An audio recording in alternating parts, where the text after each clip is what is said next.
มาค่ะกินก๋วยเตี๋ยวมันเส้นพิเศษค่ะหมูค่ะหมูลูกชิ้นเนื้อ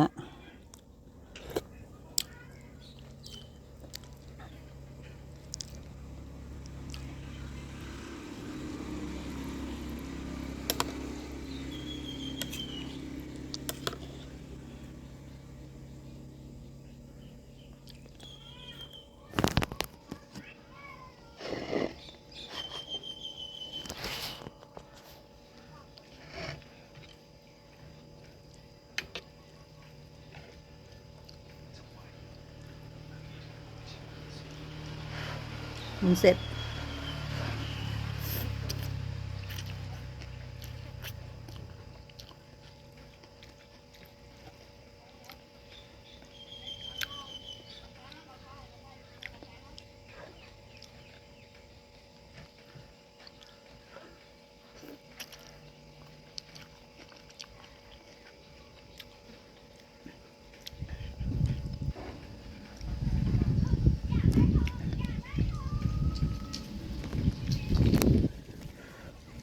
กลับมาแล้วก็มืดเลยเนาะโอ้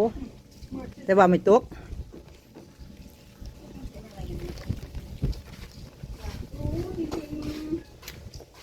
แต่นั้นว่างูขับไข่สู้ไหมน่ะเอ้ยว่ะแต่เบิ่งตัวระบางเขตกันน้องระเบียงกับบ้านเองนะตกแต่น้องระเบียงนั่นไหลลงมาหาเองนะ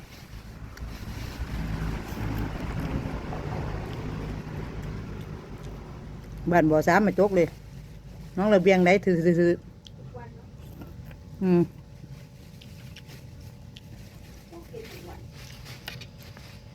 ตกทุกวัน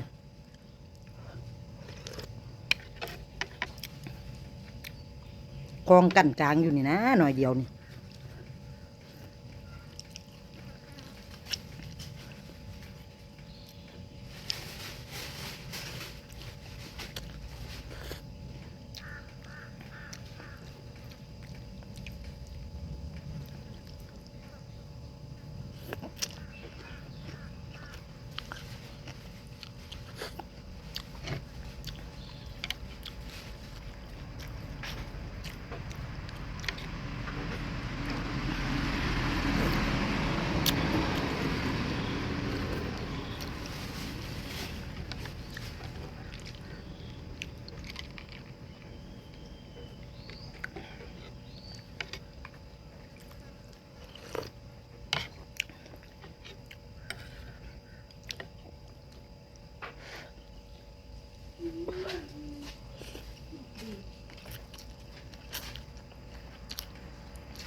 จะดื้ออยู่เนาะ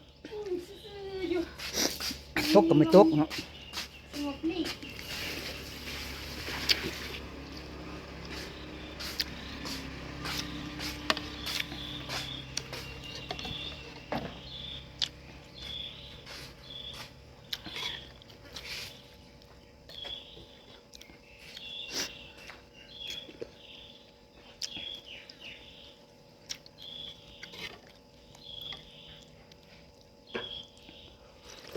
มันเป็นอย่างนี้จะได้ใช้คนละครึ่ง ลงทะเบียนผ่านเลยนะ ใช่เลยเป็นคนเก่าเนาะ มันก็ผ่านใบเนาะ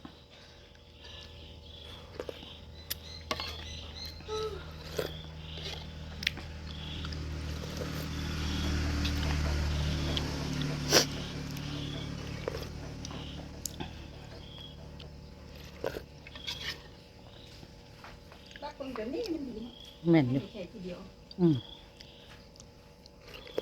อยากเห็นรายสื่อคือเลยชอบแบบ บ้าคนจนนะ มาพูดถึงมันใดทันเลย อืมมีกินเนาะ เกิดทีเดียวคนละครึ่งไปไหนพันหนึ่งที่จะจะตก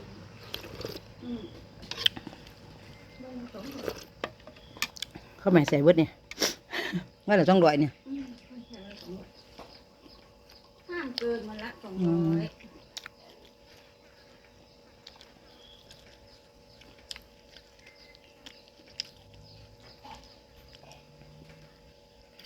หนังนักห่วงนะ ว่าจะนอนแท้กับไม่รับบอก ทุเรียนมันจะผลเป็นไหม กำลังงามยังไม่เป็นดอกกำลังงาม ที่เขาปลูกจะได้กี่โล 2 ปีประมาณเนี่ย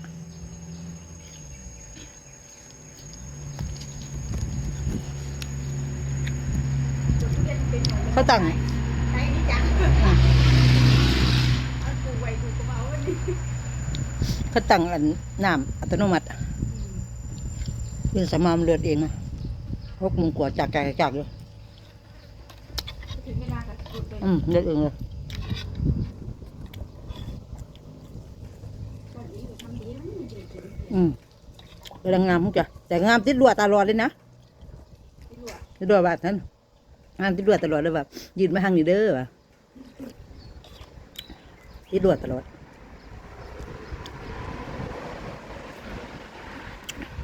ขอให้ดีใจก่อน อืม ทุเรียนไปกินเนี่ยเขาที่บดลูกพ่อไหม หืม ไม่ได้บดลูกพ่อไหม ใครรู้บวชนี่ใครบวช บดล้านเลยบดล้าน มันหรือเปล่า มันก็ดูเลย อืม คนละเม็ด